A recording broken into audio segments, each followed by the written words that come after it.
Olá, e dando sequência aqui no nosso estudo de administração e perspectiva, vamos começar agora o módulo 8. E nesse módulo 8 vamos tratar da teoria das relações humanas. Depois da administração ter passado pela Escola de Administração Científica, cuja ênfase era nas tarefas, aí na sequência tivemos a teoria clássica da administração, que dava ênfase na estrutura da organização, e aí na sequência nós tivemos agora a humanização dentro das empresas, dentro das organizações, através da teoria das relações humanas, que vamos estudar nesse bloco. E a teoria das relações humanas teve como seu grande nome Elton Mayo. Elton Mayo, que foi o autor da experiência de Hawthorne, né? E a teoria das relações humanas ela veio justamente como um contraponto a uma ênfase total na empresa ou nas tarefas e veio já analisando mais o lado comportamental, o lado humano dentro das organizações. E ela foi originada da seguinte maneira. E já adequando-se ao modo de vida, né, do povo americano, então surgiu a origem da teoria das relações humanas, que ela foi impulsionada por essa necessidade de humanizar e democratizar a administração. Então, se libertando um pouco do aspecto mecanicista, né, onde tratava o operário como uma peça de uma máquina, aqui já na teoria das relações humanas entendia que o operário é parte também do processo de produção. E aí também o outro fator que ajudou na teoria das relações humanas foi justamente o desenvolvimento das ciências humanas, principalmente a sociologia e a psicologia. E também as ideias da sociologia, da psicologia, que também passaram a ser utilizadas dentro do ambiente organizacional. E, por fim, também as conclusões da experiência de Hawthorne, que foi conduzida pelo Elton Mayo, que a gente vai falar agora na sequência.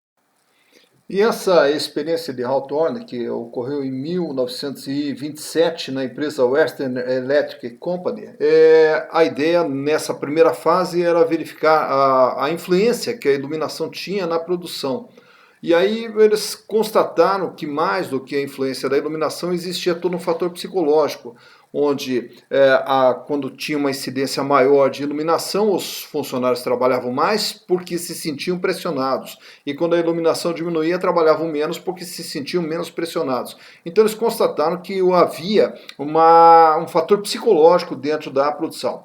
A partir daí, passaram para a segunda fase da experiência de Hawthorne, onde faziam diversas simulações com mudança de horário, mudança de remuneração e começaram a perceber também que, mais do que tudo, era o fator psicológico que influenciava dentro da produção.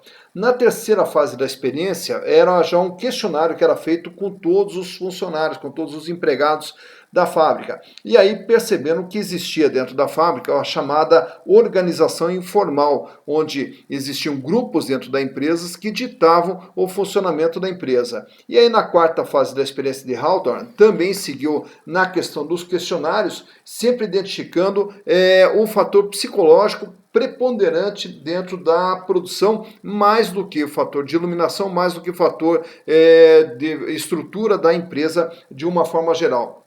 Então, nisso que constituiu a experiência de Hawthorne, que depois daí acabou sendo encerrada por falta de recursos na questão dos questionários que eram feitos com todos os funcionários. Mas mesmo assim deu para tirar algumas conclusões dessa experiência de Hawthorne, que são as seguintes.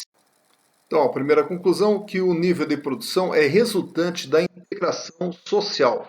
Isso quer dizer que a produção não é determinada principalmente pela capacidade física ou fisiológica, mas por normas sociais e expectativas grupais, né, das pessoas que trabalham junto. Então elas geram essas expectativas e, consequentemente, o nível de produção é praticamente ditado por esses grupos sociais dentro da empresa.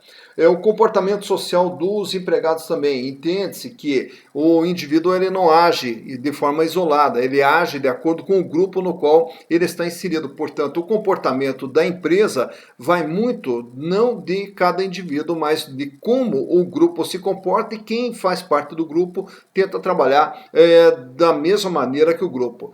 As recompensas e sanções sociais, né, porque sempre se trata recompensas e sanções financeiras, mas perceberam que existia as recompensas e sanções sociais quando alguém destoa do grupo e acaba sofrendo o que hoje nós chamamos de bullying, ou então quando a pessoa se destaca no grupo e é elogiado pelo grupo. Então, isso tudo também determina a produtividade de cada pessoa dentro do grupo. A criação dos grupos informais, então dentro da empresa se formam verdadeiros grupos que ditam o funcionamento da empresa. Relações humanas, que as pessoas elas precisam se sentir bem no ambiente onde elas estão inseridas, e ao se sentir bem a produtividade também aumenta.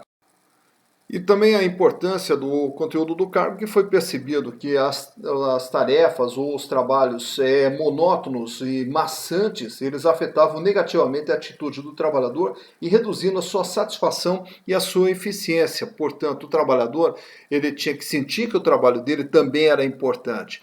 E naturalmente que daí a ênfase nos aspectos emocionais, que quando o trabalhador ele está bem emocionalmente, a sua produtividade também aumenta. Então, essas aí foram as principais conclusões da experiência de Hawthorne.